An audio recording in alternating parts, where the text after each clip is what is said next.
EAMCET స్ట్రెస్సా? Testonic.ai ని try చేయండి. Free mock test, custom test, AI insights మరియు పర్ఫార్మెన్స్ ట్రాకింగ్ కూడా. Register now.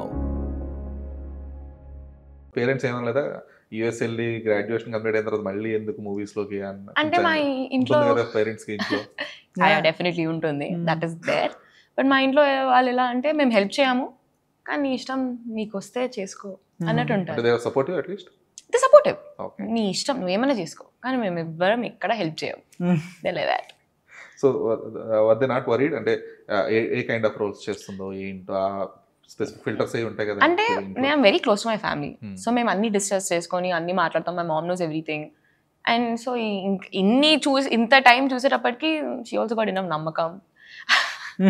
అంటే గ్యాంగ్ లీడర్ అప్పుడు మా మమ్మీ ప్రతిరోజు నాతో పాటు షూట్కి వచ్చేది. శుభంకి అస్సలు రాలేదు. ఓకే, షీ వాజ్ లైక్ నువ్వు చూసుకో అని చెప్పేసింది. అంటే ఆబ్వియస్ గా కొంచెం సమంత ప్రొడక్షన్ అందరూ కొంచెం ఫీమేల్ కొంచెం సేఫ్ స్పేస్ ఉంటుంది కదా అన్న చిన్న నమ్మకం కూడా ఉంటుంది కదా.